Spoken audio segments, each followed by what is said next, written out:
Okay. Hello, everybody. Welcome back. Mindset 101. We are talking today about self, personality, mindset, identity.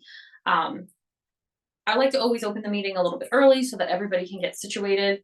Obviously, we're closed right now, but you already know that probably about 3 seconds in, we will start writing on this board. So I always suggest have a pen, paper, some kind of note taking apparatus type. Uh, we're always going to give a chock full of information. Okay. And today specifically, if you haven't, I want to give you this time. If you have not yet done your homework, if you have not gone to www.1616personalities.com, do that right now. Go take the personality quiz. Of all the diagnostics I've seen on the MBTI, which is the Myers-Briggs Testing Inventory for personality, this is the best one. It is by far the most accurate. Almost everybody, I'll talk more about this in a little bit, almost everybody resonates with it to some degree. Okay. And so I'm going to give everybody about a couple minutes before 4 o'clock to hop in, get settled, take the test, take the quiz, no test, take the quiz. No wrong answers, right? This is about you. And so you want to come prepared either if you're watching this as a recording or if you're watching this live. So go ahead and do that. And I will be back. I'd like to hop out of the frame, give you guys time to do it.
All right, we are right at 4 on the dot. So hopefully you have now taken your personality quiz and you have what is a personality profile, right? 16 personalities is a really great job of breaking down, and we're going to talk about this today, but it does a great job of breaking down the profiles in the sort of alphabetic which is to say the E, the I, the S, the M, the T, the F, and give you a sort of breakdown of that character. So every outcome, like I'm an INFJ, or, and we'll talk about this, INTJ, right? And I'm going to talk about a lot of this stuff, so just get ready. And that's the advocate, right? Or sometimes the architect. So I like that profile. Now, if you were to work with me one-on-one, which some of you have, we would go in depth into that character profile, the strengths and the weaknesses, what resonates, what doesn't. But today we're not doing that. Today we're talking about the other aspect of it, the INFJ, as an example. And so what I want to talk about with the self, mindset, perception, and identity is that, and again, if you haven't watched last week, go back and watch that first. Don't start here. This is a sequential kind of process. So you don't want to jump in if you haven't seen last week's stuff. Last week, we talked about a lot, existence, basically, the premise thereof, and the purpose of why we're here to choose life, and what it means to explore that life, and the 7 ways that we grow, right? Physically, mentally, emotionally, sexually, intellectually, spiritually, and financially. And so we, in this class, and my work, we focus on self and mindset. Those are the growth levels that we're focusing on. The entire academy focuses on all of them. That's the point of the academy. So if you haven't watched that, go back and watch it to give you a foundation for what we're talking about today. We're zeroing in more on mindset and person. We are talking about the soul space in these discussions. Your mind, your will, your emotion, right? Your ego. We're talking about, and because you are a spirit, you have a soul, you live in a body, right? We're talking about that in-between space that makes you, you. Now, there are other people that would talk about you as a spiritual person, you as a spiritual self, right? What it looks like to get into that innermost spirit space. We're not talking about that. We're talking about mind, will, emotions. And so I say this because I don't want anybody to get attached to these diagnostic tools. You exist both as these things and outside of these things. And that's a really hard concept for people to understand. Okay, so yes, what we're talking about today, the quiz you just took, it is a good and very helpful diagnostic tool to better assess who you are in the soul, personality, egoic space. However, we are a combination of both nature and nurture, right? Nature being how we came down to this world, and nurture being how we were raised in it. So there are, with the personality, it's malleable to some degree. There are things, and this is what I work with my one-on-one clients on specifically, there are things that you think are your personality, and it's not. It's a trauma response, right? I'll give you an example. For myself, I really thought I was like the queen of sarcasm. I'm sarcastic. That was one of the things I defined as my own personality. Well, turns out that was a trauma response. I actually value truth and honesty so much, I am almost never sarcastic now. Before, and this is always me, pre-28, post-28, it's like a very defining time in my life. Not everybody has that, but I do. And so 0 to 28, I was like a very sarcastic little thing. 28 till now, I'm not at all. So when I say something, people know I mean what I say, and I say what I mean. And that is an aspect of like my character. We'll talk about character and personality. They're similar, but a little different, believe it or not. And so with your personality, there are things that are just going to be true for you, fundamentally who you are at your core, and things that you might have learned and adopted, and now it's kind of how you function in the world. Maybe you want to change it, maybe you don't. So going back to last week, if you guys didn't look at the resources, I gave you a resource, and this is just introduction, guys. So bear with, we're getting into the lesson now. So if you have yet to check out the resources from week 1, go do that. Because what I put there was a PowerPoint. And that PowerPoint talks a little bit about the levels of self, which, if you remember, I wrote on the board over here. The ones that we're talking about, self and mindset, have to do with the self. Guys, I told you it wouldn't take any time. It really never does, okay? And I apologize for the ring light. We're going to get that fixed, but for right now, we're doing the best we can with what we've got. Okay, so the good lights are coming in, the microphone's coming in, everything is coming in, but we couldn't delay the start of the semester, right? We had things to do. So that took no time at all. Now you know the lesson started, guys. Okay, so yes, I apologize for the ring light. I promise we're working on all the tech upgrades. But when you think about your levels of self, and there are 7, and I was also told to get out of the way, guys, so just so you know, I do take the critiques. So levels of self, we've got 7 of them. If you have not watched the last lesson, go do it. But we're talking about the self space. And the self really comes down to identity and personality. Okay. And in the self space, we want to get good at self-awareness, self-perception, this is important, and self-worth. And it really does work in that order, okay? It really does work in that order. You cannot feel worthy if you are not aware of how awesome you are. And you are awesome, okay? And then we talk a lot about the mind. The mind, in our specific instance here, ends up being kind of the gatekeeper, get out of the way to the best of my ability, the storyteller, right? Because it is, and the reality shaper, okay? So your mind is where the reality begins. Now, in a couple weeks, I think, we'll talk more about how thoughts create feelings, feelings create beliefs, and beliefs create action, which they do. See, how am I supposed to stand in the frame and also stand out of the way of the board, guys? All right, got it. So, yes, mind, gatekeeper, storyteller, reality shaper, right? So, when we are really thinking about the mind and the self, you can't really separate it. How we feel about ourselves starts in our mind. And what a lot of us have done is internalized other people's opinions and thoughts and beliefs about us. So all of our self-worth is kind of in the crapper if we have not had somebody who was actively and securely building it up.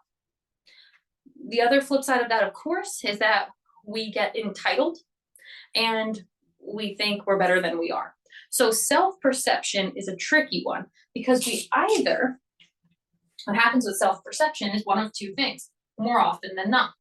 The first is we have like self-dysmorphia. Well, that's true of everybody. Okay, so self-dysmorphia is that idea of like we don't see ourselves clearly. Okay, so we all kind of have self-dysmorphia. Let me shift this actually and do it this way. We either see ourselves as less or we see ourselves as more, right? So if we see ourselves as less, what ends up happening is that we tend to be very people-pleasing. We are trying to prove our worth. We are kind of perfectionistic. We are all of these things, which we'll talk about. That kind of comes a little bit into the turbulent profile from the quiz you took, right? Which we'll talk about. If you see yourselves as more, right? You're kind of always built up as a child in a way that maybe you don't actually deserve. You become more entitled. So here you're kind of,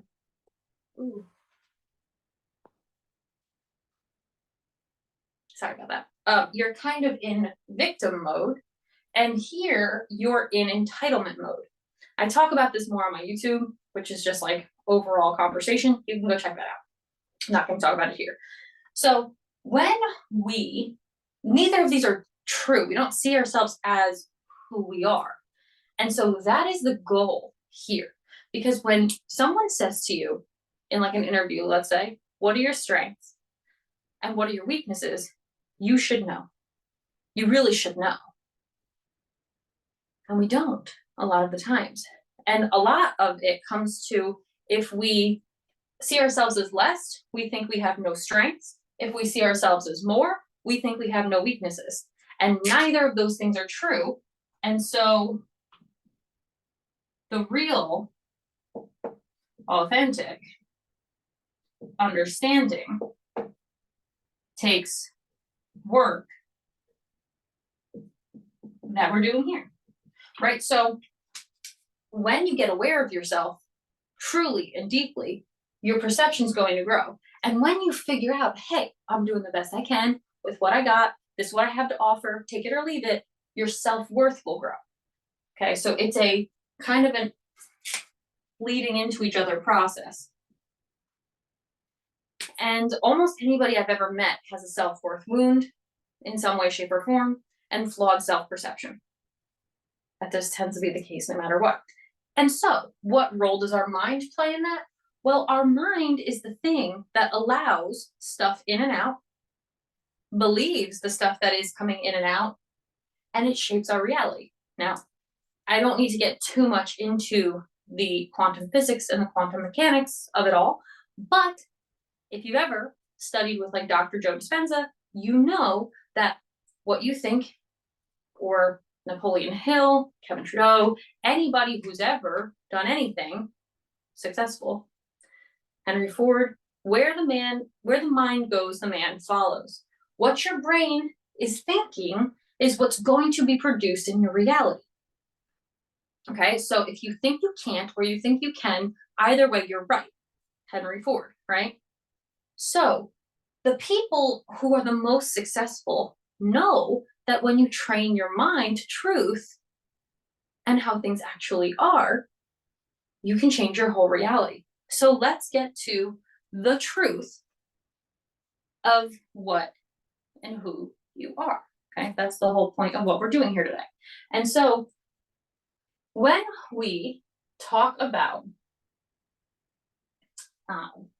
gatekeeping, right? That's a big trend on TikTok now too, right? It's like, I don't want to gatekeep this. I don't want to not tell anyone about this. The first thing you have to do is check your source, okay? Check your source. Check your source. So you should be asking yourself, okay, Nicolina, let me check my source. Why are you the one to tell me about this? Good question. And as I told you, I think in the last lecture, I have to learn everything on 3 levels. I have to learn it academically, I have to learn it theoretically, and I have to learn it experientially. So when I tell you that I have learned all of this the hard way, the academic way, and the theoretical way, let me tell you that I have. Because I have to learn it well enough to live it, experience it, and teach it. And so, cool, you're like, that's great. How do I believe you? Well, the academics of the thing are this. I have my doctorate in business. I have, it's in leadership specifically. If you know anything about business or leadership, it is always dealing with people fundamentally. And also, I wrote my dissertation on authentic leadership, which has to do with the authentic self, because you cannot be an authentic leader if you are not an authentic self, right? And so already academically, I know a lot about this. I also experientially used it on myself and my clients, because I'm my first client first. So I did everything first, and then I picked what really worked and used it in my practice. And then, this is the hard one, right? Experientially, on the not the professional side, but the personal side, I learned all this the hard way, sitting in a jail cell. Like, who am I and why am I here? So you can trust me as your source that I, A, know what I'm talking about, and B, I have done this to such a degree that I know where I stop. You heard me last week. I'm not going to talk about body because I can't teach that. I'm not a body teacher. I'm a mind, self, spiritual teacher, right? So that's important.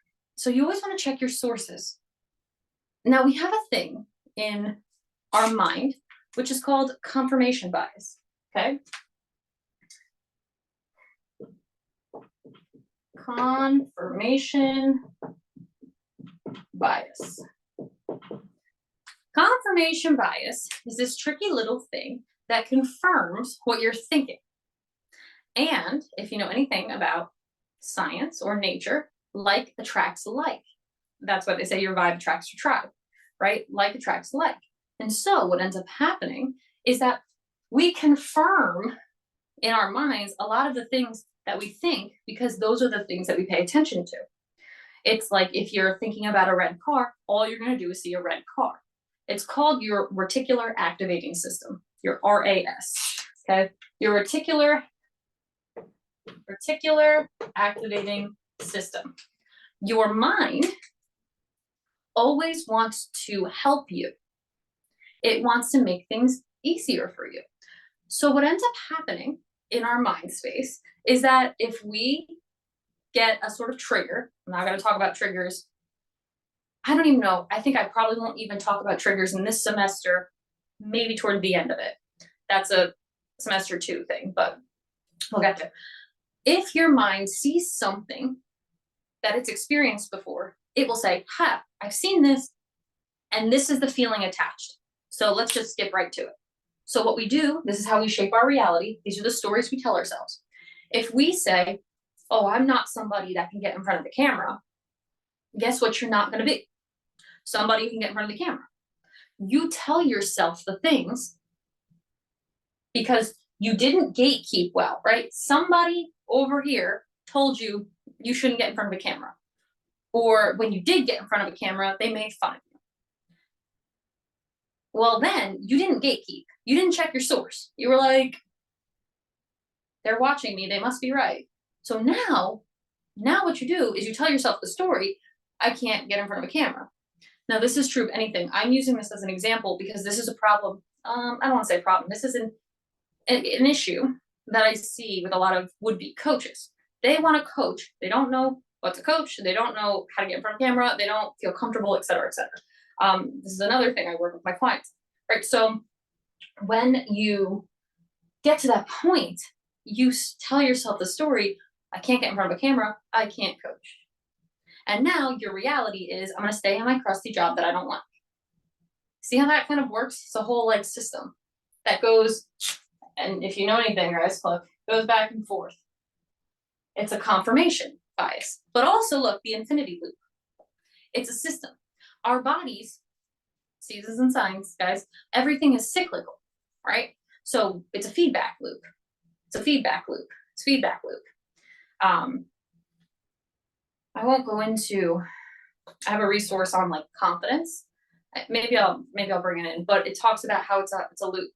And so you start at one place and then you hesitate and then you hide and then you end up not doing the thing, but we won't get into it. So this is super important because if you do a better job gatekeeping and you do the self-work to figure out who you are, then your reality can be whatever the hell you want it to be. And going back to checking your source, there's no reality where your girl should be doing what I'm doing, where I'm doing it, how I'm doing it, but I am. And so if I can do it, so the hell can you. Okay? So let's get into what it looks like. And I'm going to erase the board. I'm going to take a picture of it so I can attach it to the notes later. Hopefully you have it. Again, sorry about the ring. And then I'm going to start talking about personality profile, and we're going to start moving into your MBTI personality quiz. So let me grab my phone to take this picture.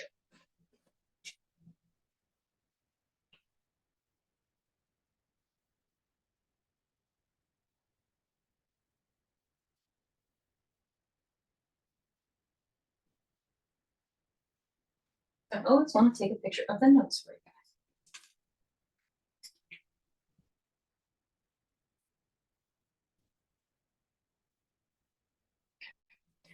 So we're going to erase this. And I do have a bigger board. I just haven't put it up yet, Lord. Oh, guys, I will. Just having it. Oh, so sad. Because that one's bigger and heavier and it needs to be put into the wall differently. So when we're talking about, sorry, that was a hair. When we're talking about, just see, is anybody joining me live right now? Oh, hello, participants. And so if you have your quiz in front of you, your results rather, from the quiz in front of you, check out the last little dash A or T on the end of it, okay? So you have one of these two. And I know you probably think it's weird that I'm starting there. It's intentional. Okay, so you either have what's called assertive or turbulent. Now, almost nobody really tends to read up on this, I noticed. But why it's important is because I actually have a theory. You're gonna find me theorizing all the time, that you can go from turbulent to assertive. So what is a turbulent, right? Turbulent is success driven. Turbulent is sort of perfectionistic. Now, if you've done any work with me, you already know these tend to not always be the best, right? And so we also have like eager to improve. I'll say please, okay?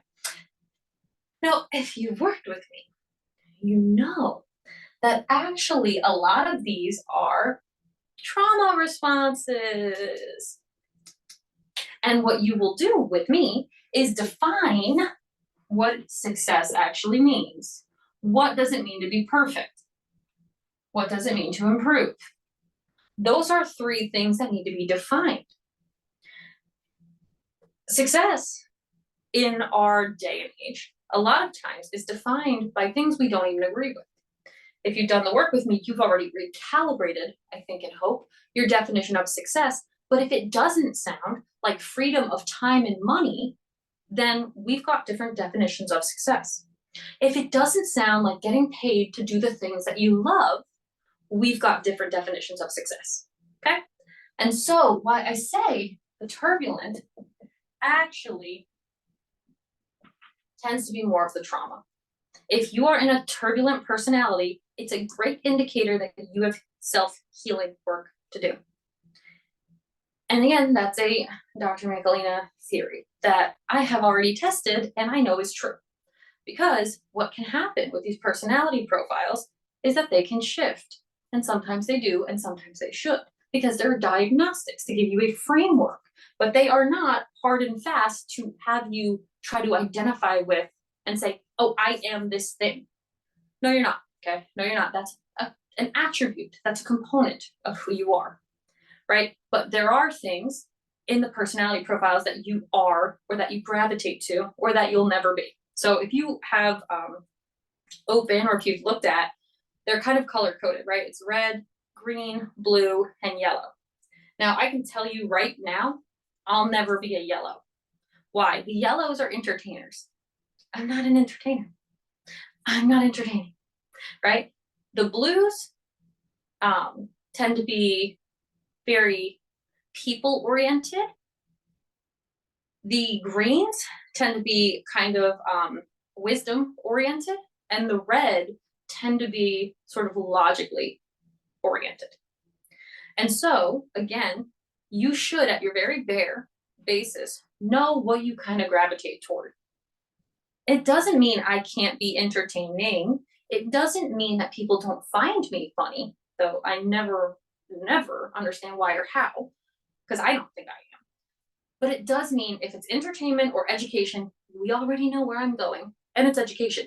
That kind of knowledge is important about yourself, right? So that's part of why it's helpful. Now, for me, I can jump from green to red, depending on what I'm focusing on. If I'm really thinking and kind of out of my feels, I can do very logical things.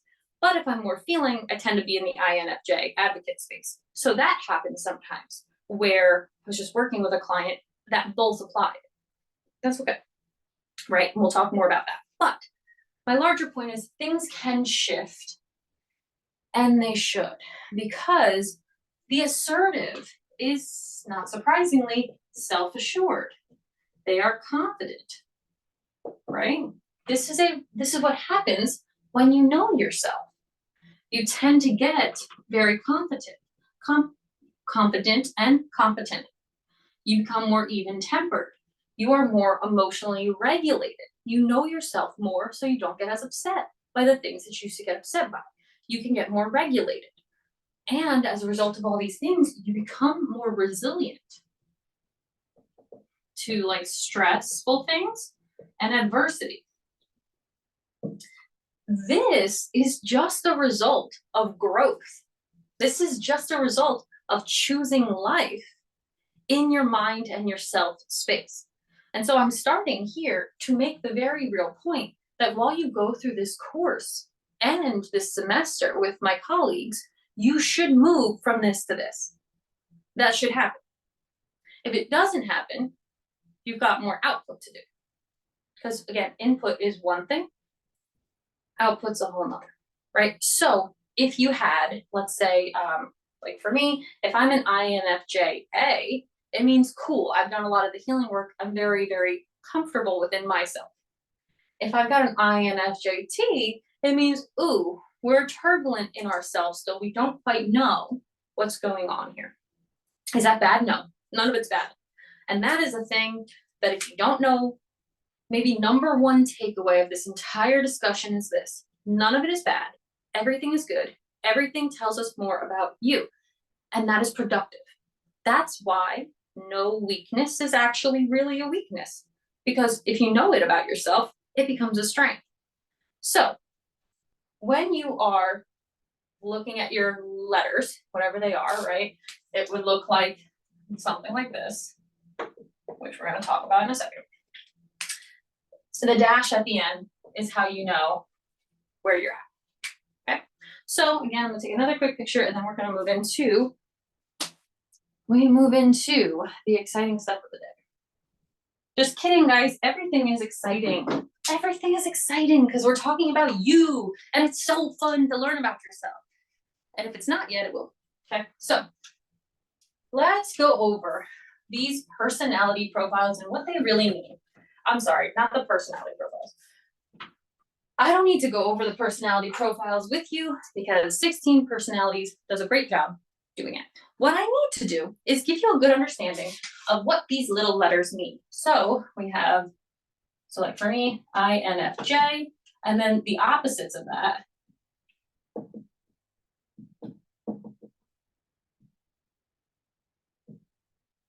And then the opposites of that are E, which is to say extroverted, which we're going to talk about. S, which is to say sensing. INT, which is thinking. And then P, which is perception. Okay. So like this kind of a person and I will have a very hard time getting along. The ESTP is the entertainer. They are the opposite to a lot of degrees of the advocate, right? And that's what the character profile is called. It's an advocate. Now, I'm sure you guys are not surprised that I might come up in that character profile. I'm here to help a lot of people. I will tell you honestly, most of the coaches in this school tend to fall under this kind of a profile to some degree because they're all wanting to advocate. So whatever you've got is great, right? So let's break that down because again, it's all just good awareness about yourself. So this first one, what does this mean? It's, I would say, probably the most misunderstood. And I'm not in the way, good. So this is introvert versus extrovert. And it's how you focus. Okay, it is how you focus. Do you focus inwardly, or do you focus outwardly? Now, too often, what ends up happening is that sorry, I'm trying to keep it in mind. What happens is that a lot of times people think that this, and I actually, when I was teaching a decade ago, the only year I taught freshmen and the worst year on record for me and for some of them, I had a student who told me this. And I was like, I won't say her name, but I was like, girl, you have to be an extrovert because you are so loud, so obnoxious, so pay attention to me. So I want this attention. And actually, what ended up being the case, and she schooled me on it. She was 14. I was 23 at the time, 24. I was about a decade older than they were. And she was like, Miss Eichel, that is not what introverted and extroverted is. And I was like, okay, tell me what it is. And she was right, because what it is how you recharge, how you focus in on yourself, how you focus in and take in sort of processes, right? So if you are extroverted, you're going to be talkative, you're going to be outgoing, sure. But more than that, you're going to be recharged and energized by people, by that kind of environment, right? The outward extrovert likes a space that is kind of chaotic, people-based, fast-paced, stimulating is the word I wanted there.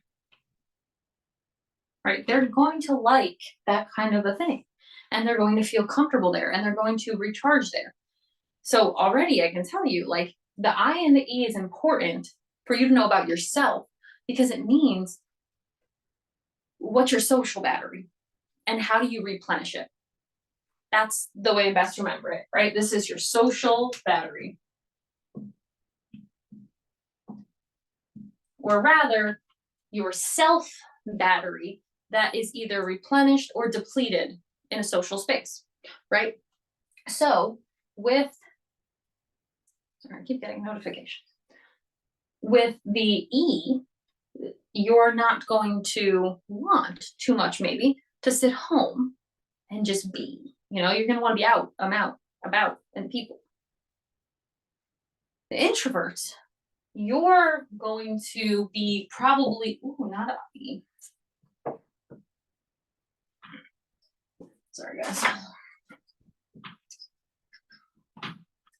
The introverts, you're going to be drained by people. You like the private, right? You might be more reserved, not necessarily in how you present to the world, but in how you recover from it, how you focus in, right? And so that is a huge misconception about the introvert and the extrovert. A lot of the times, people who are introverted, they want to kind of think things through in their head. They tend to observe, Now that does not mean that, and I've heard people say this, well, I'm an introverted extrovert. Okay, cool. Love that for everybody. I'm probably one of those. Like, can I do these things? Certainly. Do they drain me and I need to recover for 4 days?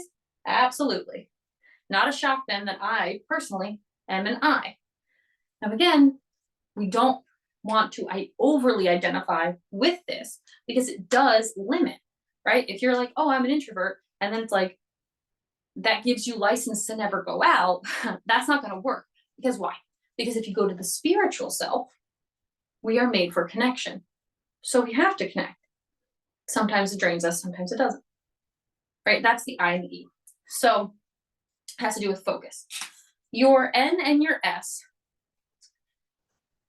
Your N and your S has to do with how you, I want to do this. I'm going to make this as non-confusing as possible. We'll see how it goes. Not really sure.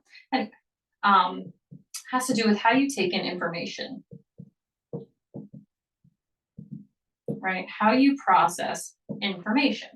If you are an N, you're going to do it based off your intuition. And if you are an S, you're going to do it based off what you can sense. Now, this really, to break it down, kind of the easiest, it's reality versus, I don't want to call it illusion. I used to teach a class called Reality and Illusion. Reality versus the things that you can't see. So like the imaginative, the figurative, I don't want to call it cosmic, but I guess I will. It's like sort of far out. It's kind of like, it's definitely big picture, but it has to do with like abstract. That's the word I want. Abstract. I was like, there's a word I'm looking for here. That's it. Concrete versus abstract. That's what it is. That's what it is. Okay. So if you are someone who is like myself, an N, you love existential topics. Not surprising that I'm an N, right? I love existential topics. It's great for me. If you are a sensor, it means you like concrete, hard facts. You prefer things to be like the senses, the five senses, right? Can I see it? Can I smell it? Can I taste it? Can I touch it? Can I hear it? Cool. That's how I make my decisions as a sensor. That's how I make my decisions. Very concrete. It's very based on facts. It's specific. That's the preference. Does it mean that you can't also think in abstract terminology? Of course not. But what's your preference, right? And the thing I like about the 16 personalities is that it gives you a kind of percentage. It's like, okay, you're 75% this, 25% this. Cool. That's facts. Like, that's exactly right. It doesn't mean we don't have the ability to do the other things. It just means, where do we most naturally gravitate? That's the importance of like understanding it. And so like, why is this important? I can't tell you how often I tell people, my brain doesn't function like that. Can you make me understand it this way? And so when you're talking to somebody who is very clearly an S and you're an N, they're going to be looking at concrete things that you just don't pay attention to, because you're looking at, all of these abstract concepts that may or may not connect in X, Y, or Z way. So that's how you take in information, right? And so that's, again, super important to know, because we're always taking in information. And it's important to know what we deem relevant and what we don't, because again, like, we have more natural sort of blueprints in us that we gravitate toward. So super important to have at least an awareness around it, which is why we do this. So that is how you take in information, N and S. And we're definitely probably going to run out of space. That's okay.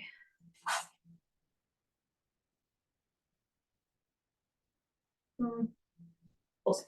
Anyway, feeling and thinking has to do with how you make decisions. Okay, so I guess I'm just gonna try not to get in everybody's way, and I'm trying to make this work. Okay, so decision making.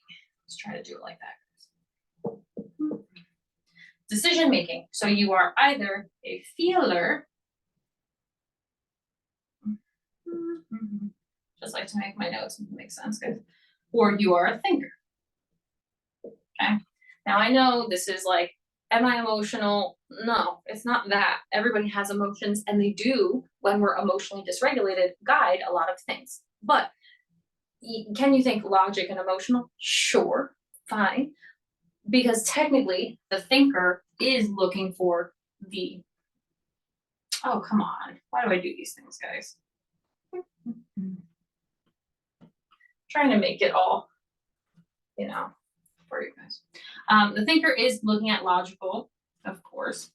They're looking at facts, yes. They're looking at rationality, all those things. They are looking for flaws in arguments. They are trying to distance themselves and be very objective, right? A lot of the times we do get sort of like thinking and sensing that go together. It's like, if I'm logical, The way that I take information in is sensing, and the way that I make my decisions is thinking, right? They're like, that kind of goes hand in hand a lot of the time. And so like that kind of N and F go kind of hand in hand because this is the input, this is the output. So there is a correlation here between the two. This is input, this is output, right? Feeling is having to do with like being harmonious, values, right? It has to do with I don't want to say being subjective so much as just factoring yourself into the equation. Whereas when you're a sort of more objective, logical decision maker, you take yourself out of the equation. Now, I have found, and I told you this at the beginning, I can go either way because an INTJ becomes an architect. Architect.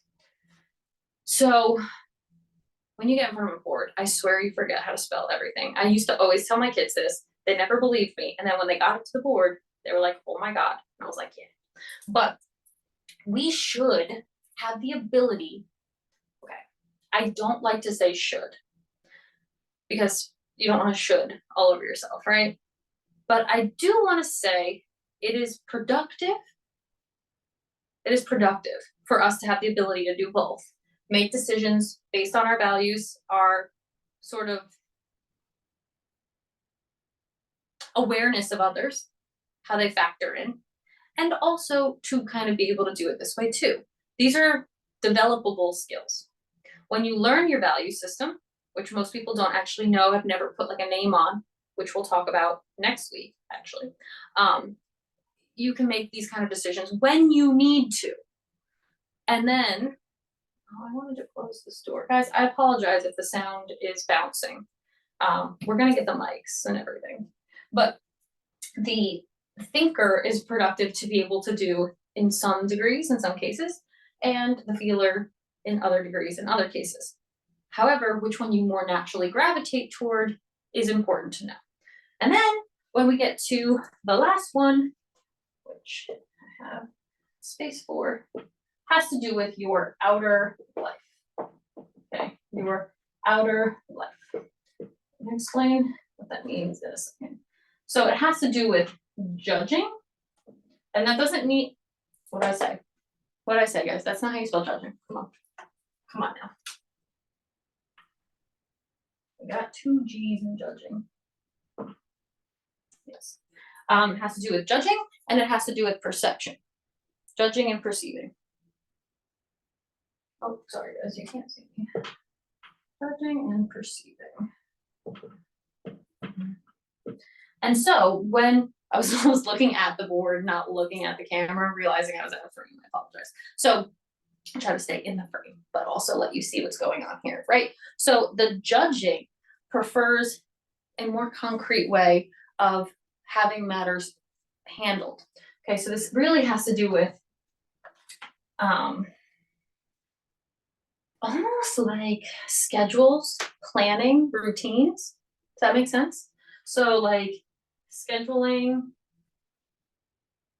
planning, routines. And that is so helpful for you to know about yourself because it shifts the way you approach scheduling and planning and routines. If you're a judger, and I might have to pull this down a little bit, but if you're judging, you like things to be more set in stone, right? You prefer to have deadlines, rules, hard limits, okay? This is like hard limits. Yeah, I'm gonna have to shift this. Let me just pull this down. Sorry, guys. That's better. So you want hard limits, okay? Whereas with the perceivers, they want open-endedness, right? Open-ended. They're cool with things being a little like touch and go. Like, hey, we're flexible, right? This is very flexible. And this is somewhat more rigid. Now, I am sure that you are listening to this one and you're actually probably very one or very the other. Like, you're listening to this if you're a perceiver and you're like, ugh, I hate that.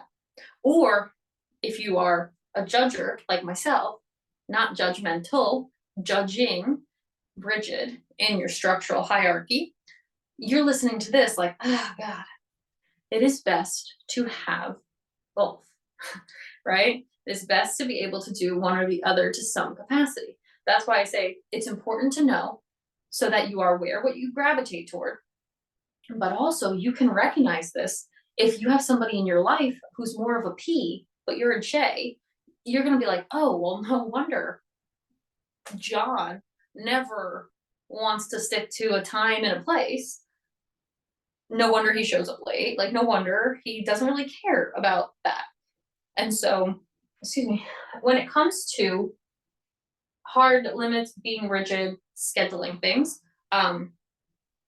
being kind of detailed, having sort of step-by-step processes, that's very important, both in the life and the workplace, for you to know about yourself. And then when you know it really well about yourself, you'll start to see it in other people, right? Because this kind of person might like spontaneity. And so you can get your needs met better and differently when you know them. So, like for me, if I'm talking to someone who's a perceiver and they like spontaneity, but I don't, right? Well, I have to keep this in mind because it's like, okay. And yes, if you're wondering that I do this profile on everybody I come into acquaintance with now, literally yes, because it tells me how to interact with them and it also tells them about themselves.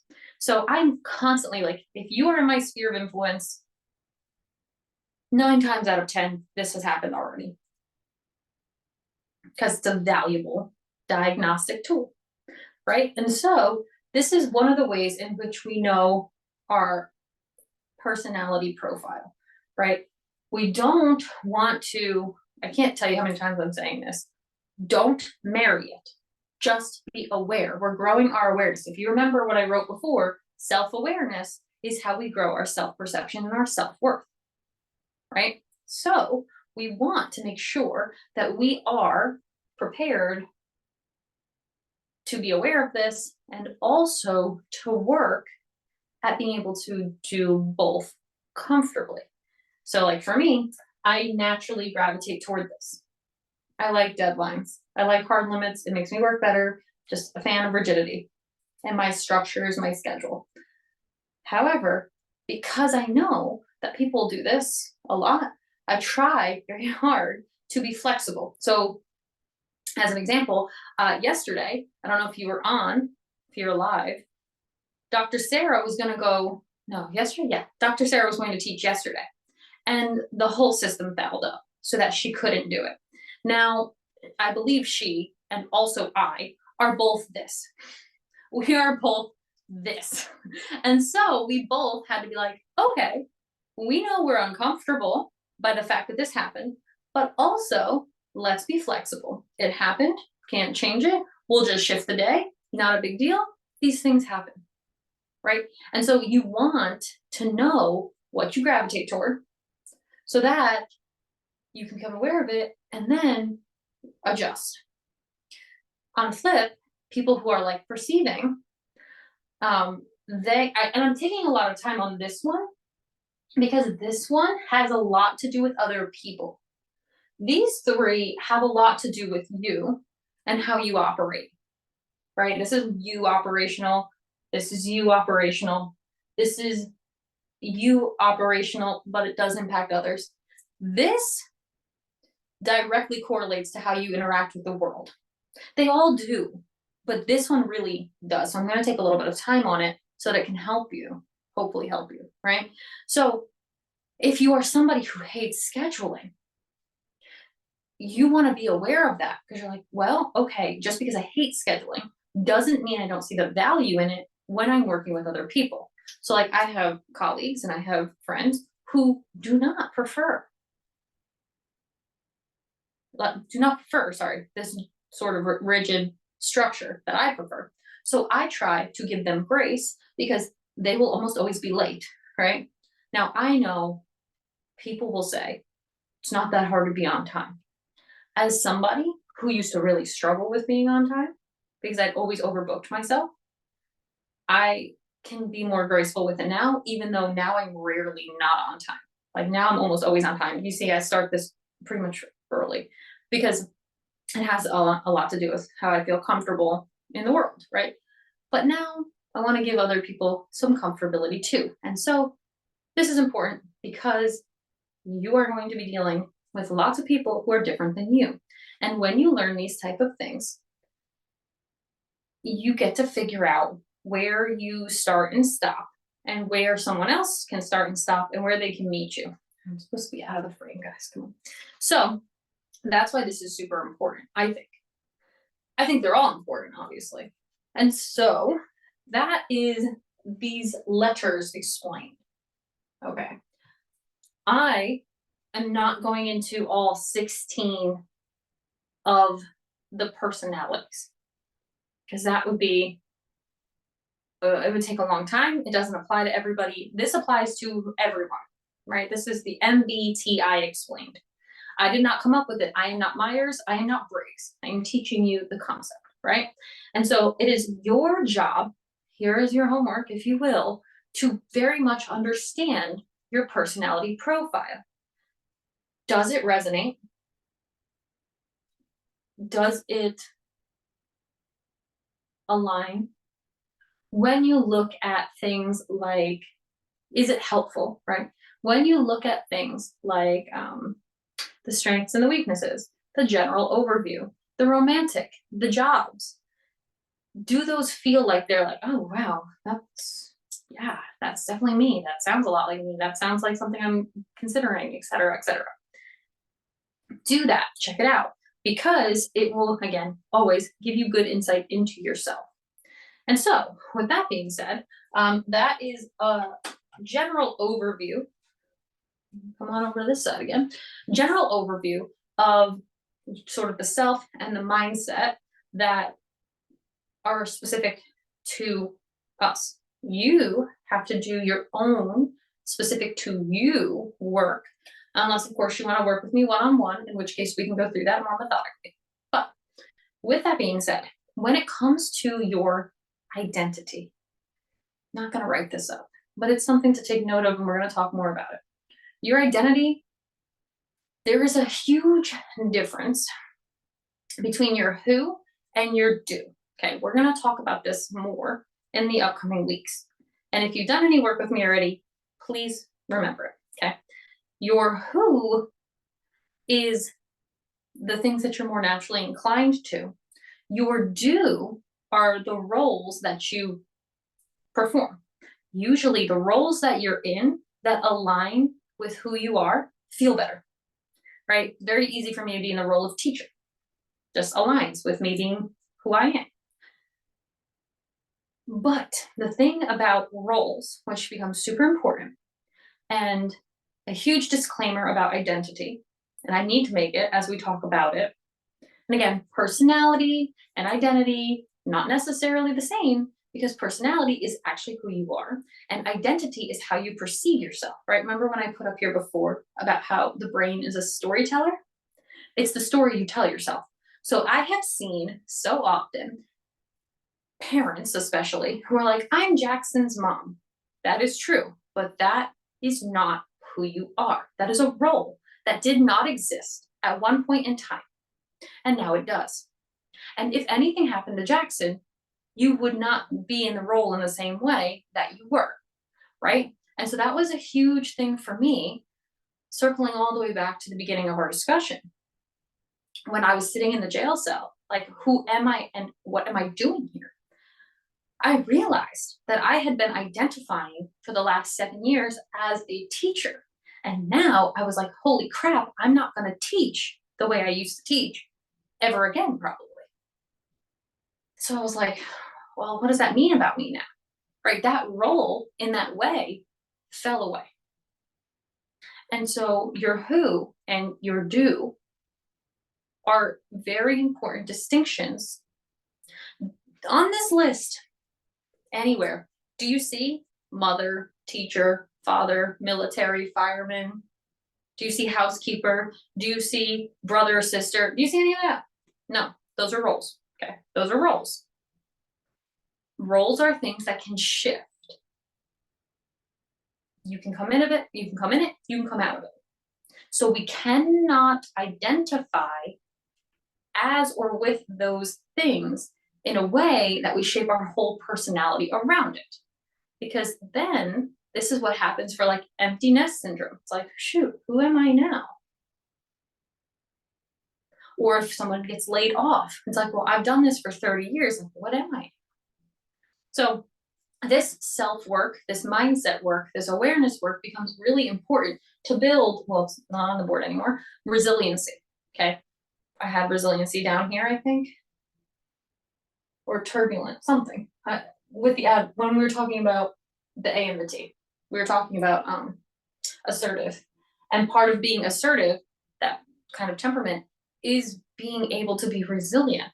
Well, you get very resilient when you know yourself and your capabilities and you don't identify in a role, right? And so just wanted to make that point. We're going to go more into identity. We're going to go more into values. We're going to talk more about those things next week. So I hope that that was helpful.